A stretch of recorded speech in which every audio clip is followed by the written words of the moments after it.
मेरा नाम श्रुति है और मैं 26 साल की खूबसूरत औरत हूँ। लगभग 7 साल हो गए हैं शादी के, लेकिन अब तक कोई बच्चा हमारे जीवन को सजाने नहीं आया है। परेशानियां शुरू हुई थी जब सारे मेडिकल टेस्ट नॉर्मल बावजूद भी हमारे घर को मां का सुख नहीं मिला। मेरे पति को विशेष तौर से इस बारे में बड़ा दबाव महसूस होता है और यही वजह है कि शायद उन्हें मुझसे करीब से बात करने में दिक्कत होती है। हर रात मैं उनके साथ बिताने का इंतजार करती हूँ, पर उन्हें आज तक मेरी वासना समझने में कठिनाई हो रही है। वे अपने नामर्दपन को लेकर बहुत शर्मिंदा और दुखी हैं, जिससे मेरे और उनके बीच की दूरी और बढ़ जाती है। मेरे दिल में तो एक माँ बनने की बेताबी है, परंतु इस मामूली सी बात के लिए भी हमें असामान्य कठिनाइयों का सामना करना पड़ रहा है। मेरे जीवन साथी की समस्या ने हमारे प्यार को अच्छी तरह से तोड़ दिया है, लेकिन मैं हार नहीं मानने वाली हूँ। बैंगलोर के पास व्हाइटफील्ड्स में रहने के बाद मैं वहाँ अपने नए जीवन की शुरुआत करने के लिए उत्साहित थी। पहले मैं चेन्नई में अपने पति के साथ रहती थी, लेकिन वहाँ के जीवन शैली मेरे लिए अधिक दूभर नहीं थी। मेरे पति का जो कर्तव्य था उसे मेरे प्रति वह निभा नहीं पा रहे थे और इससे हमारे जीवन में अनेक समस्याएं उत्पन्न हो रही थी। 7 साल तक की चेष्टाएं और इलाज भी करवाए, पर फिर भी कोई फायदा नहीं हुआ। यह सब मेरे लिए बहुत मुश्किल था और हमारे बीच तनाव और लड़ाई झगड़े बढ़ते जा रहे थे। मेरे मन में बड़े सवाल उठने लगे, कैसे एक औरत इस तरह के माहौल में संतुष्ट हो सकती है। वह तो बस एक बार गुस्से में आकर मेरे तनबदन में आग लगा देता था और फिर आराम से सो जाता था, मेरे अंदर की उग्रता को उबार देने के लिए। ऐसे में मेरे दिल का भाव तोड़ देने वाले क्या समझते हैं? यह सब वक्त बिताने के बाद भी मेरे लिए सहने की बात थी। पति के साथ मेरा झगड़ा हो गया था और मैं अपने भाई के पास चेन्नई आ गई। मेरे भाई के साथ यह हादसा हुआ क्योंकि उसके और उसकी बीवी के बीच तलाक हो गया था। तलाक होने का कारण यही था कि मेरे भाई जबरदस्त ढंग से व्यवहार करता था। उसकी पत्नी ने उसके दबाव वाले और अत्याचारी व्यवहार को बर्दाश्त नहीं किया। भाइया की लंबाई और मोटाई के कारण भी वह तलाक ले लिया। जब मैं अपने प्यारे भाई के पास पहुंची, उसका चेहरा खिल उठा। हम दोनों को देखकर लगा कि वर्षों बाद हम एक दूसरे से फिर मिल रहे हैं। हम भाई बहन जब मिलते हैं तो एक खास संबंध का एहसास होता है जो दिल के करीब है। भाई भी बहुत प्यासा था, उसके आंचल में सारी खुशियां छिपी हुई थी। हम दोनों एक दूसरे के साथ वासना के दीवाने थे और अपनी जिंदगी को मजे से जीने का अनुभव करते थे। आपको तो पता है, ये एक नशा है जिसे जब नहीं मिलता तो इंसान किसी भी हालात में उसे पूरा करने को तैयार हो जाता है। हमारी बंधन और वासना एक दूसरे के दिल के करीब है और जब हम साथ होते तो समय अपनी रौनक से भर जाता है। जब भाई ने शराब के बारे में बताया तो मैंने भी उसे समझा कि ये एक सामान्य बात है। मेरे घर में भी लोग शराब का सेवन करते थे और इसके लिए किसी को भी नकारात्मक नजर से देखा नहीं जाता था। मैं खुद बड़े घर से हूँ तो आज तक कभी ऐसा नहीं लगा कि लड़कियाँ या औरतें शराब नहीं पिएंगी। वास्तव में शराब पीना पुरुषों और महिलाओं के बीच का कोई भेद नहीं होना चाहिए, यह सिर्फ व्यक्ति की व्यक्तिगत पसंद है। मेरे पापा बड़ी शराब की फैक्ट्री में काम करते थे और उन्हें खुशी है कि वे अपनी मेहनत से एक अच्छी जिंदगी जी रहे हैं। मैंने भी उनकी मेहनत और संघर्ष से बढ़कर कुछ नहीं समझा और उनसे हमेशा गर्व महसूस किया है। जब भाई के यहाँ आई, उसने मुझसे आने का कारण पूछा। मैं खुलकर बता दिया कि मेरे पति मुझे खुश नहीं कर पाते हैं और इसलिए मैं यहाँ आ गई हूँ।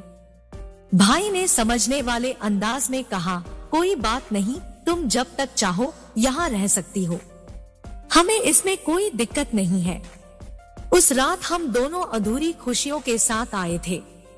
हमारे दोनों के घर में बड़ी तकलीफ आ गई थी।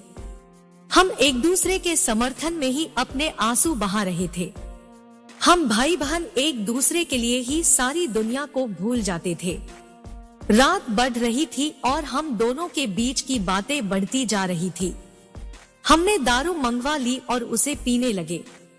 दारू की गर्मी और सिगरेट का धुआं हमें अलग ही दुनिया में ले गए। हम दोनों की खुशियों और दुखों की बातें खुली जिंदगी की तरह थी। हम दोनों ने एक दूसरे की मदद की और खुलकर बातें की। हमारे बीच की ये दोस्ती और प्यार एक नई सांस दे रहे थे हमें, जो हमेशा यादगार रहेगा। धीरे धीरे हम दोनों का वासना की आग भड़कने लगी थी। दारू पीने से लोगों के अंदर की शराबी भावना जाग उठती है और वे अपने असली भावों को छिपा नहीं पाते। उस दिन मैंने जबरदस्त ड्रेस पहनी थी जो कि मुझे बहुत खूबसूरत बना रही थी और मेरी खूबसूरती बाहर नजर आ रही थी। इस वजह से मेरा भाई बार बार मुझे देख रहा था और उसके आंखों में एक अजीब सी चमक थी। दारू के नशे में आते ही हम दोनों एक दूसरे के करीब आ गए। हमारी नजदीकियां बढ़ती गई और हम एक दूसरे के साथ आत्मीयता से जुड़ गए। उस समय हमारे बीच वासना की आग बहुत उग्र थी और हम दोनों के मन में एक दूसरे के लिए एक अधूरी ख्वाहिश थी। मैं भी वासना की आग में पहले से जल रही थी और इस वजह से हमारे बीच आग लगने में कुछ ही देर लगी। दारू की तासीर से हमारी हर संस्कार और शर्म सिगरेटों की धुंध में घुल गए और हमने अपने अंतरंग भावों को खोलकर एक दूसरे को अपने सबसे गहरे सवालों से समझा। इस रात की ताजगी और अनोखी माहौल ने हमारे भाई बहन के बीच एक नए संबंध की नींव डाल दी। हम दोनों को एक दूसरे के सहयोगी बना दिया। मेरे तन बदन में आग लग गई थी। दिल धड़क रहा था और शरीर थरथरा रहा था। मैं सिसकारियां ले रही थी, अपने आंसुओं को रोक पाने की कोशिश कर रही थी। बेहद दर्दनाक पल थे। मैं अंगड़ाइयां ले रही थी, जैसे कि दरिया में एक छोटी सी नाव तूफान की चपेट में आ गई हो। मन की भावनाओं के संगम पर तूफान उठ रहा था। मैं खुद ही अपने होठों को अपने दांतों तले दबा रही थी। शायद यह क्रूरता नहीं थी, बल्कि एक एहसास था कि किसी तरह से यह दर्द कम हो सके। कभी कभी खुद ही अपनी पकड़ कर मसल दी थी। ऐसा लगता था कि मैं खुद से लड़ रही हूँ, अपने भावनाओं के साथ। मैं सिसकारियां लेती हुई मैं अपने भाई को कह रही थी, अब मैं तुम्हारी बहन नहीं, अब मैं तुम्हारी बीवी हो गई हूँ। मैं अब तुम्हारे साथ ही रहूंगी, मैं तुमसे ही करूंगी। अब तू ही मेरा भैया है, तू ही मेरा सैया है। मुझे ऐसे ही खुश करते रहना। मैं अपने पति को छोड़ आई ताकि तुम मुझे खुश कर सको। जब मैं कुंवारी थी और छत पर तूने मुझे किया था, वह दिन मैं कभी नहीं भूल पाऊंगी।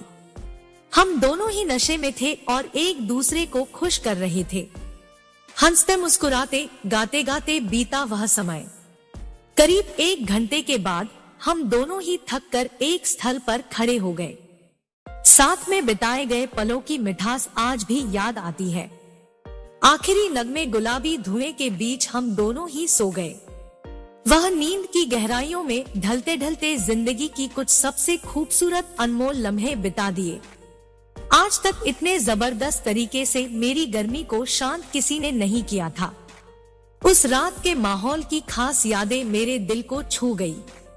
मेरे भाई ने मेरे साथ बिताए वह पल, उनका ख्याल रखना, सब ने मुझे बहुत खुश किया।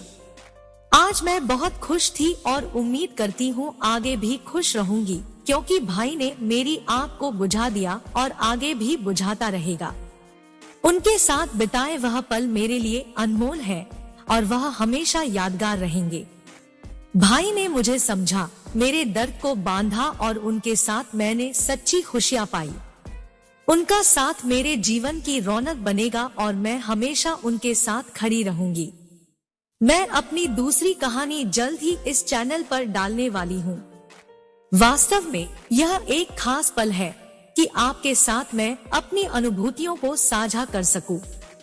आपसे मिलकर मेरा मन प्रसन्न हो रहा है और मैं यह नहीं छुपा सकती कि यह एक नए अनुभव के लिए मैं बहुत उत्साहित हूँ।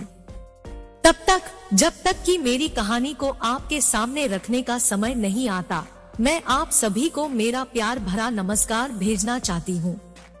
आप लोगों का साथ मिला है तो आपके बिना मेरे क्लब की दास्तां अधूरी है।